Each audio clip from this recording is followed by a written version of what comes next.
YouTube family, welcome to House of Champions on what has been already one of the best days of the World Cup so far, and it's only just beginning. A new record for AFCON goals scored in one day of the tournament, and it has been a cracker.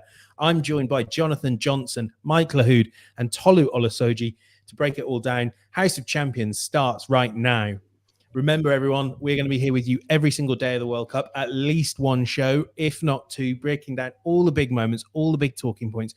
Make sure to like, make sure to subscribe and comment, and leave us that 5-star rating on Apple Podcasts and Spotify. I mean, we are a 5-star service, and we deserve that 5-star rating, especially because we're bringing you not only our regulars, Jonathan Johnson, Mike Lahoud, but Tolu Olusoji making his debut on House of Champions. Tolu, how are you doing? I'm very well, thank you very much. It's been, I'm so proud of myself. I'm happy for staying up very early today. The matches they've been like crackers. The Cameroon game and then the Ghana game. I'm so happy for Ghana getting the win. I'm Nigerian, but yeah, anything for Africa, I guess. I mean, it has been, it's always tough you don't want to kind of engage in those cliches, do you? But I think anyone that wants to see African success across the continent as a whole will certainly have been delighted by the performances and at least one of the results today. But before we kind of dive into the good one, I think we maybe need to start with what I would say is a disappointing result for both teams. Cameroon 3, Serbia 3. I mean, a thrilling fight back from Cameroon, 3-1 down. Looked like they were heading out of the tournament in quite meek fashion. They probably, we are waiting now for Switzerland and Brazil. Maybe Brazil can do them a favor, but it's going to be tough for Cameroon. They've got Brazil in their final game. Mike Lahoud, start us off. What were your thoughts on this game? Oh, man, this game had everything in it. It had more drama than a telenovela. I can't even say the word right now because it's still early and the coffee hasn't hit. A telenovela, as we say here in this side of the world. For Cameroon, they started bright. They actually started slow, but getting the goal against the run of play, set pieces, Cameroon very good in set pieces and have a history of scoring goals in set pieces. I think that their last 3 goals in World Cup play have come off set pieces, and they really fell asleep. What troubles me about this Cameroon team is the play of Zombo Egisa. For Napoli, he's a live wire. He's doing it all on both sides of the ball. In this game, I thought that he was at fault for multiple goals. He had the turnover on the second goal from Milinkovic-Savic to tee it up. And then also the first goal, it was his mark, Pavlovic. He fell asleep on the mark. Pavlovic punished him. They need to get it right in midfield if they want to have a solid chance of doing anything in this World Cup. Yeah, I mean, it was, I think the most surprising thing for me was obviously we had the reports coming out pre-game about Onana, basically being struck from the squad and going home, and then for Cameroon to, sort of fall behind in the way they did. I think many people thought, it was going to script and things were falling apart for Cameroon. Suddenly they fight back and, James is completely right. It's not really a result that works in either of their favors. But, I think at least, for Serbia, it gives them that chance again against Switzerland. I always felt that Cameroon, in missing the chance to at least draw with Switzerland, really didn't do them any favors in terms of getting out the group, because regardless of whether Brazil are already qualified, coming up against them in the final game of the group stage is not going to be easy. So for me, I think that this creates a good opportunity for Serbia to potentially still harbor hope of getting out of the group. But yeah, like James said, not ideal for either team. And, it feels really frustrating because, there are so many positives to take from Cameroon's, performances over these first 2 games, but also, a fair bit of naivety, and getting themselves into a troublesome position where they've shown some of the best, of what they can offer, but also some of the worst as well. Tolu, did JJ mention that on the top there, that the absence of Andre Onana, considered, one of the best young goalkeepers in the game? We're seeing there from Fabrizio Romano, he's reporting that the reason is a discussion with the head coach, Rigobert Song, who insisted for a different style of goalkeeping, a more traditional approach. Now, in that opening game, I thought one of the things that stood out the most from Cameroon was how they invited the Swiss press, using Onana, using the composure. And it really, I thought, did quite a lot of damage to the lazy perceptions of African goalkeeping and African build-up play.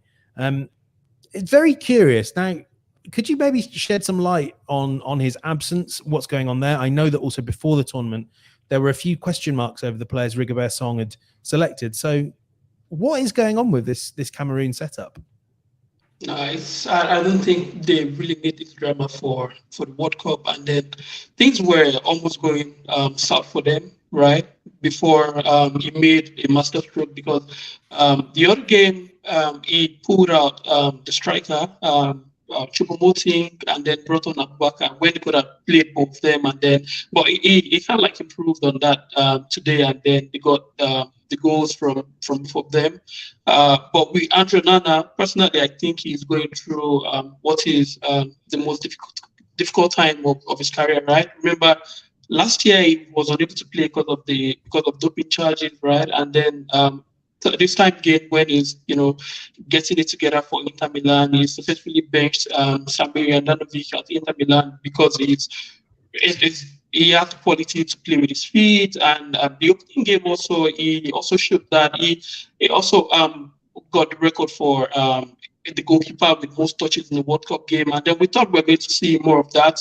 It wasn't his fault at all. I don't see what happened in the first game as his fault, but the coach knows best, and the Cameroonian run kind of like has a really strong storyline to it, because Samuel Eto'o had come out before the tournament saying he sees them playing in the final with Morocco, and doing it with the coach who was on the brink of death, which is Rigobert Song, and then Austin, your best goalkeeper from the tournament. So I'm just really interested in what's going to happen going forward, because all of this feels really messy. Fine, the 3-3 result might maybe mask over it, but it still feels messy. So I am just fascinated by it all. Yeah, messy is the right word, and we can throw out some comments as well here. Here's what Rigobert Song had to say. I think it was after the game, saying on Andre Onana, he's an important player, but we're in a difficult tournament.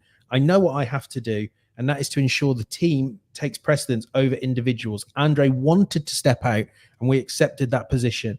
In a squad, discipline is important. Now, Davis Epassi came in to replace him. Not the best game anyone's ever going to have when you concede 3 goals. He said, when he was asked by AFP why it was that he was starting, he said, you'll have to ask the coach. So certainly I think there's some things we don't know there. What we do know, Mike Lahoud, because I want to wax lyrical about this, we know that Vincent Abubakar can score a goal or two, don't we? What a finish that was. Oh my goodness. If I would have been so upset if that got called offside. I remember the initial camera angle they showed. The camera angles are so deceptive at this World Cup and in previous World Cups, especially with the reliance on such technology in Qatar. But my word, what a piece of art, the composure, the audacity. And I think that was really to send a message to Rigobert Song to say, hey, play me, start me, I'm your guy. Remember, this was a guy that lit up AFCON, scoring goals left and right. We've seen him score goals in the UEFA Champions League with FC Porto. And I really think it's about putting some respect to his name for what he's done for both club and country. They should have started him from day one.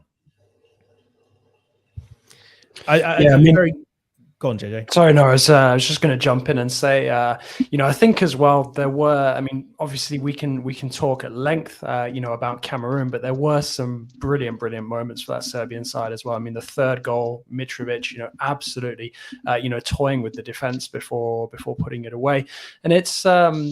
I think it's a real shame that perhaps these two teams might not do themselves justice in this group stage, because as much as I respect, what Switzerland are able to do in terms of obtaining results, it's not always the most riveting of watches, and that's not bitterness coming from France's exit at Swiss hands in the Euro last year. It's just I feel that there's so much a bit more talent. With all due respect to some of the Swiss players, notably Shaqiri, who's assisted or played a role in about 50% of their goals in the last few years. It's I just feel like maybe if the fixtures had been a little kinder in terms of the order, we might still see both of these teams with a hope of getting out of the group instead of it realistically just being Serbia, and even then sort of Serbia being up against the odds for this. But the challenge for both of these teams really was to find a bit of consistency, to put aside some of these sort of personnel issues, in terms of the team chemistry and mentality. Unfortunately, Cameroon weren't able to do that for the full duration so far. And once again, Serbia seem almost thwarted by their mercurial brilliance. Fantastic in one moment and then completely unbelievably bad the next. Yeah, and of course, both of those teams, and we will come on to preview this game in the second half, both those teams will probably, I think, be willing on Brazil to win, a Neymar-less Brazil at that. But, I thought that might have been the best game, certainly the best game we'd see today, one of the best in the tournament. But it was immediately, I thought, put in the shade by a cracker between South Korea and Ghana at halftime. And I've been doing my power rankings. I have to say they'll be live on the site once round 2 of games is finished. I've started penciling Ghana in nice and high. They were in a great position going into that final game. And we'll talk about that final game. Then out of nowhere, South Korea fire back with a double in 2 or 3 minutes. Then Inaki Williams connects with fresh air. You think, oh, there it is. Mohamed Kudus right at the back post. Tolu, you're saying at the top there as well, as a Nigerian, it sometimes I think can be a challenge to cheer on Ghanaians. I know certainly in Europe here, I'm never cheering on the French or the Dutch or the Irish, maybe the Irish. But talk about that game from your perspective. How fun was that? And was it the game of the tournament so far? So far, yeah. So far would be Cameroon. It's a close second, right? So far would be Cameroon, Serbia. Yeah, Cameroon, Serbia gave us like a lot of really nice goals from Abubakar and choupo-moting, and also the one scored by Mitrovic, which was a really nice flowing move, right? But with the Ghana game, and as a Nigerian, right, we have this beef, but it's not that serious.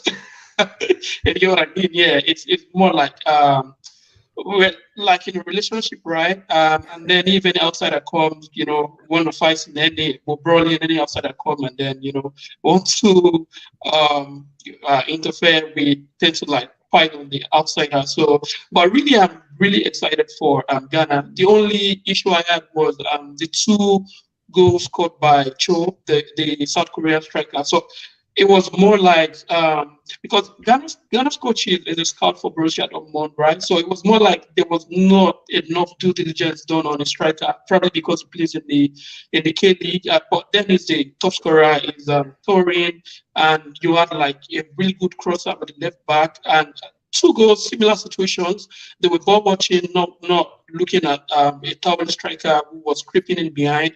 So that was the issue I had, because he almost derailed Ghana's ambition at this World Cup, right? So the 3 points, it's really interesting, fantastic for them. But they have to also address like issues, and also make like due diligence going into for the games. Now they play in Brazil, and there's no Neymar. This Brazil is really, really dynamic, unlike the Brazil we witnessed in the last World Cup, where all hopes were fully on Neymar. But this would be different because they have players with, diversity of like skills and what they bring to the table. So I don't know for Ghana. That would be the biggest test of their career, really, playing against Brazil. But today's game was really fun to watch. There were end-to-end action for South Korea and for Ghana. Yeah, so it was really cool for Ghana. What was really exciting to watch for this Ghanaian team was seeing Andre Ayew, the Ayew brothers, Jordan Ayew, and Iñaki Williams up top, and really them shifting from a more defensive approach that they took against Portugal to just all-out attack and going into a 4-4-1-1. Andre Ayew going underneath Iñaki Williams, Jordan Ayew playing on the left-hand side, and Mohamed Kudus playing right midfield. It was almost amoeba-like, changing formations at different times. Haven't really seen Mohamed Kudus this season play in midfield and that right midfield for Ajax. Excuse my voice is going away from screaming at the TV. While your voice goes, Mike, I've got a question for you. Yeah, Mohamed Kudus, will he end the season at Ajax, or will he be somewhere else? I think there's a good chance that there could be a move for him in January, but I see him ending the season at Ajax. For him, he will be one of the most sought-after players in Europe, alongside the likes of Jude Bellingham. I think this guy is that good. I don't think he's gotten the respect he deserves. except for games like this in the World Cup. I think that value will keep going up. Add another 50 million to his valuation. I mean, the guy's got 2 goals today, 1 assist in the last game. He can play anywhere in the attack. He can dictate as an attacking midfielder, which is his true position. He can also lead the line as a false 9 or play as a winger. What can you not love about this guy? He's a difference maker. They can also play as a central midfielder. Yeah. So versatile.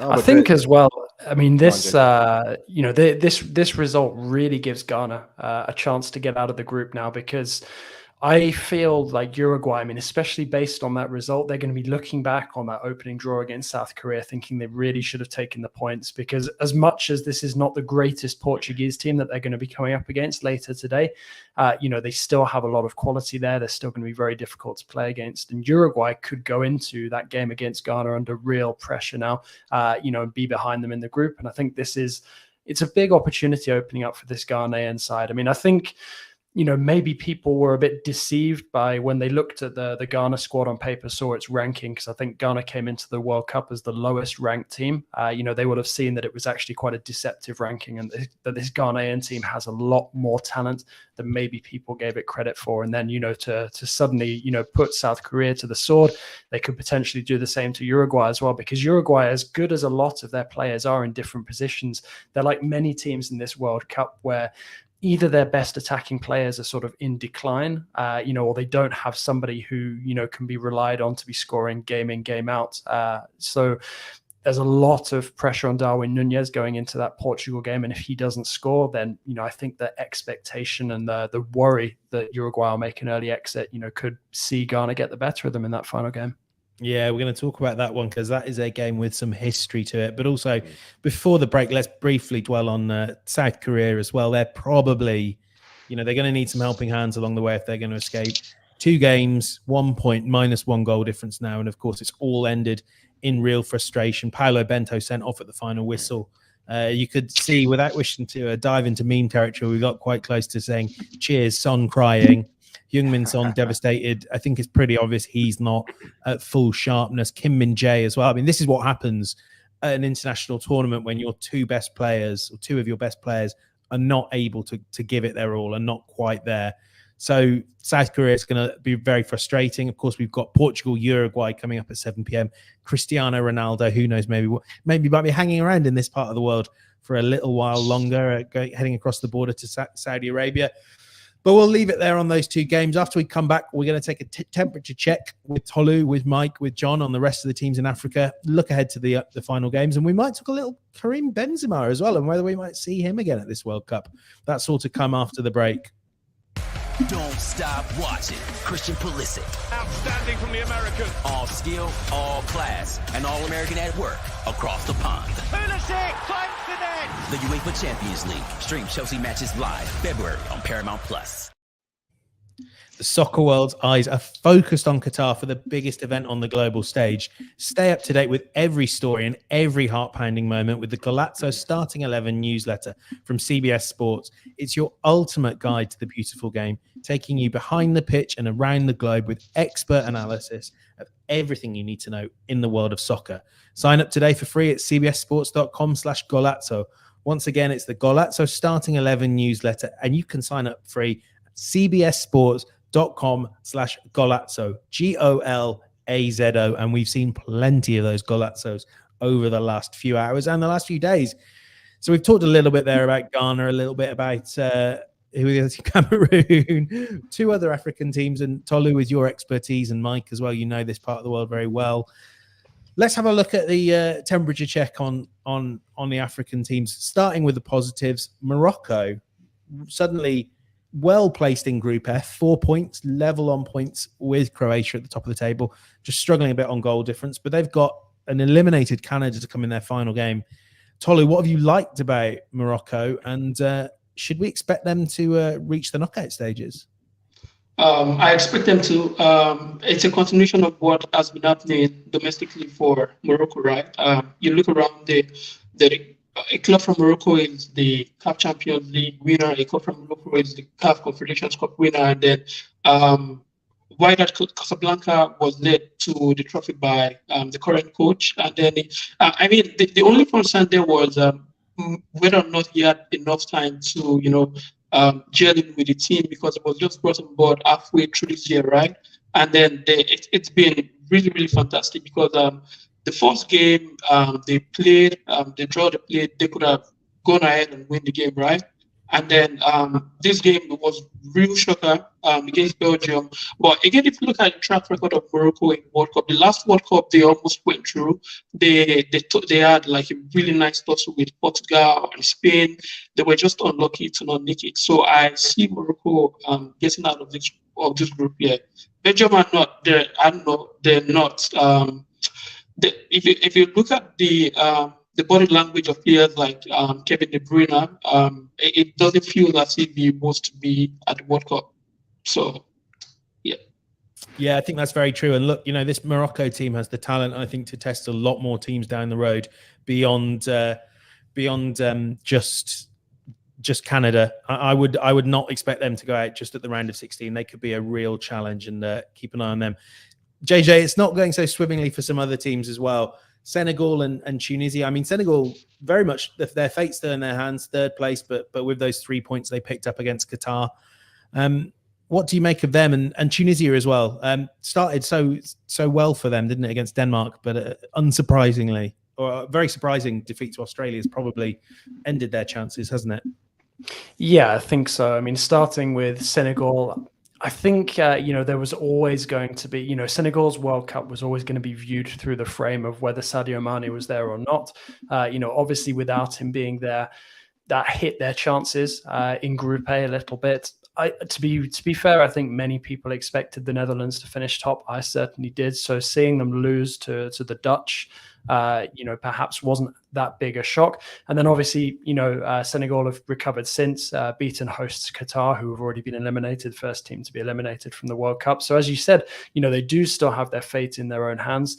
And I'd say that, it kind of, I don't know. I mean, obviously we saw Enner Valencia pick up that injury, in the draw with the Dutch. So, we will see, I guess, Senegal, Ecuador quite evenly matched. I mean, I'd be tempted to pick a draw. That wouldn't be enough for Senegal, I don't believe. But, I do think that Senegal have enough quality and, will have had their confidence boosted by that win over Qatar. So, who knows? Because at the end of the day, if Enner Valencia is anything but 100% fit, then that really impairs Ecuador's ability to potentially hurt them. So I certainly think that is a game to watch where Senegal could overthrow them, and make it through to the knockout phase. As for Tunisia, I think Tunisia gave themselves a really, really good start. Obviously with that goalless draw against Denmark. We've seen since that Denmark are perhaps a little deficient in attack, or more deficient than many people expected. But, I don't think anybody could have predicted that they would lose to this Australia side. I think for Australia to get into this group and actually, first of all, give France a bit of a scare by scoring the opening goal in that game, and then go and beat the Tunisians. Fantastic finish from Mitchell Duke, I have to say, lovely header. That was really one of the big shocks of this World Cup so far, because with all due respect to Australia, I'd said a couple of times coming into the tournament, and a number of people had expressed similar feelings that, this was an Australia side just basically lucky to even be at the tournament.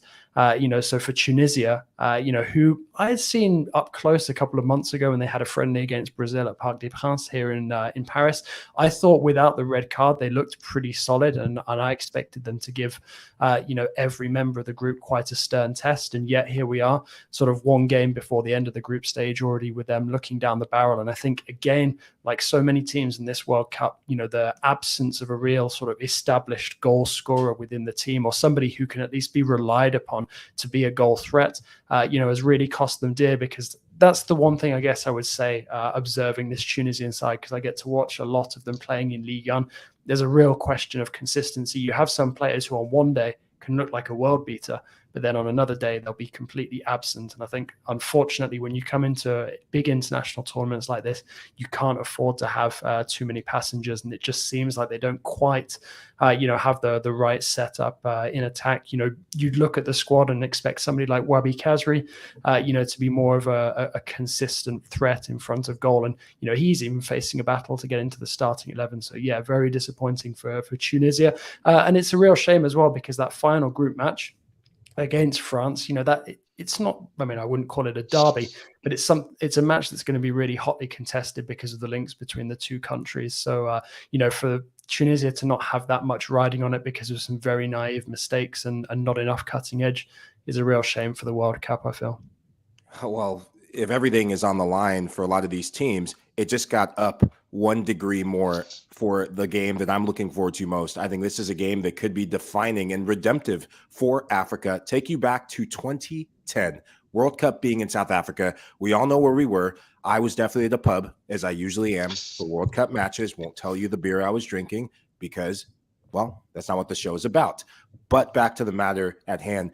Uruguay v Ghana. This is the matchup. When the groups came out, this was the one to keep your eye on from start to finish. There's a lot of animosity if you're a Ghanaian fan. If you are an African fan, and Tolu, I'm going to come to you with this and just ask you this question.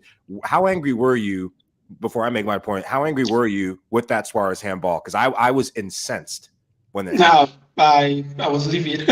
Because it wasn't about Ghana playing the game. It was Africa versus Uruguay, right? Breaking the ceiling, getting to the semifinals, right? And then that handball just disrupted everything. I mean, we got a penalty, right? But allowed ball. Then Asamoah Gyan doesn't have any any memory to want him because he still wants him, like you said. But yeah, I'm looking forward to the Ghana Uruguay match. Apologies the other time I was talking about Brazil. I think I was thinking ahead. I love you saying that because it brings me to this. All of Africa will be rooting against Uruguay. Any African fan at that stadium in Qatar will be on hand to boo Luis Suarez. 3 players from this Uruguay team were in that Uruguay squad. Edison Cavani, Luis Suarez started the match. And then you have Diego Godin. He was on the bench, unused substitute in that match. Obviously, these players have been the fulcrum of this Uruguay team in the last decade since. But this is a Ghanaian team that will have revenge. And really, wherever Luis Suarez better bring a bodyguard to the field as a 12th man because Ghanaian players will be kicking him for 90 minutes.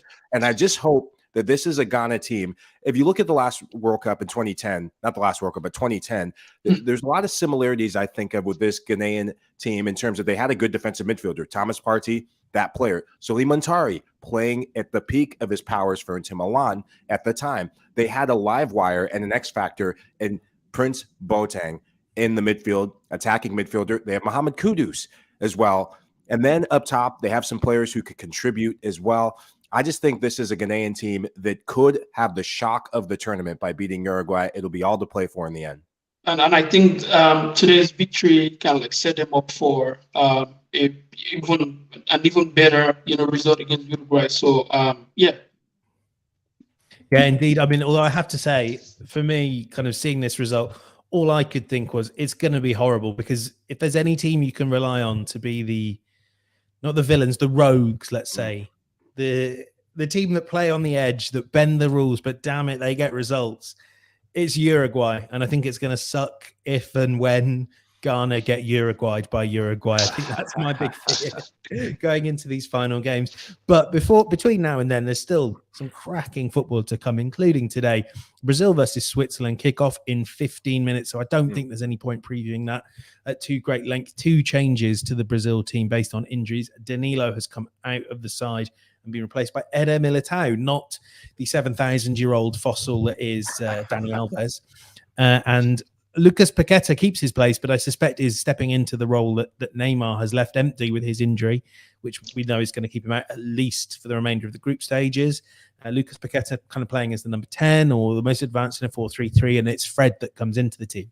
But, another cracking game to round off this day, and I don't know. I don't want to jinx it because I think both these teams could deliver a 4-4 or a 0-0.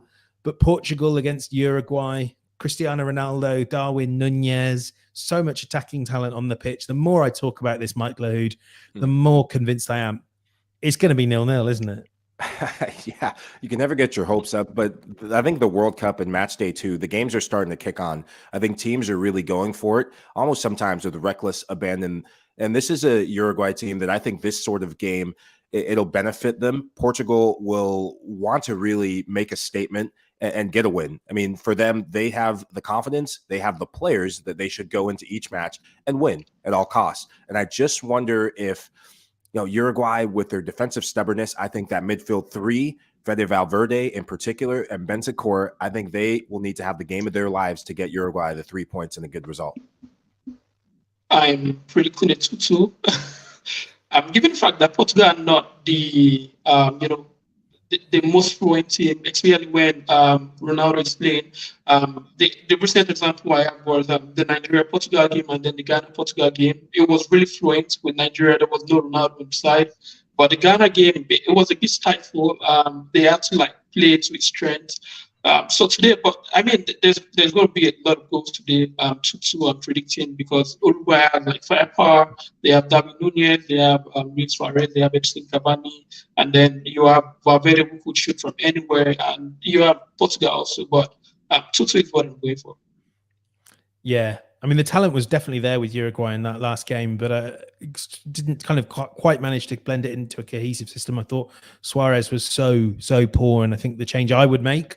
And I'm not Diego Alonso. I'm not paid as much as Diego Alonso, but I would certainly be thinking, how can I get Darwin Nunez into the heart of the action if this is all I'm getting for Suarez? Or do I maybe play Cavani? I thought Nunez was really excellent, actually.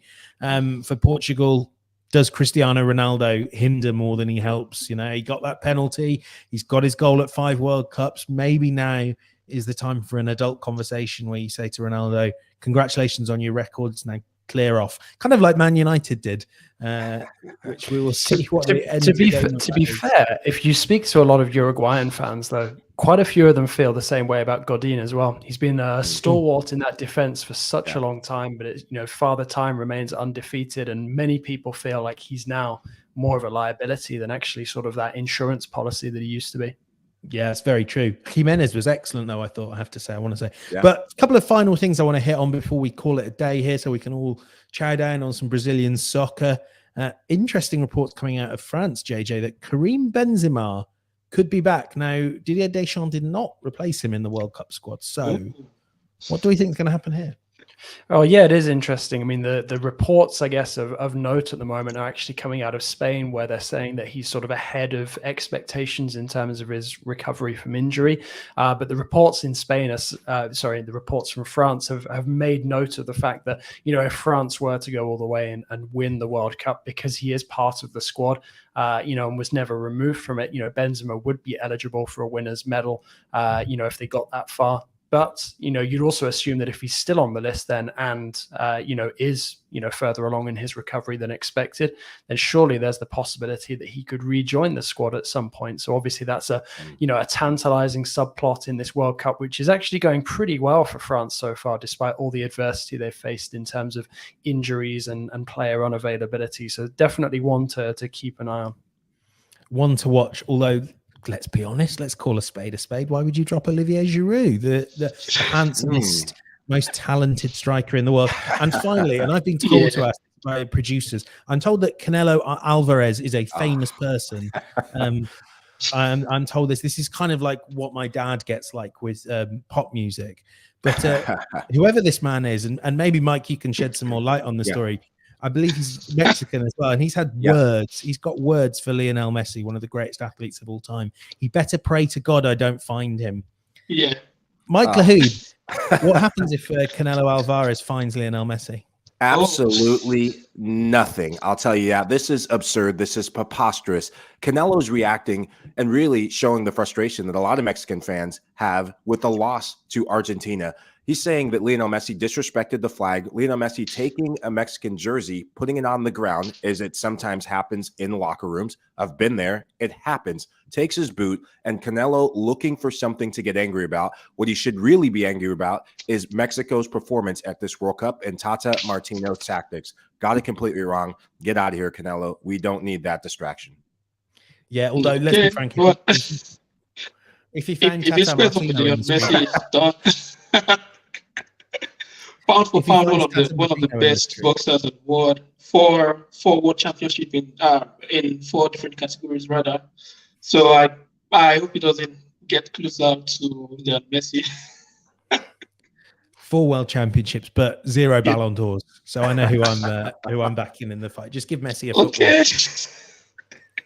Okay. Right. Well, before we dive too much into the field of boxing, in which I have no knowledge and even less interest, let's call it a day there on House of Champions. We're only 8 minutes away from kickoff in that big Brazil game.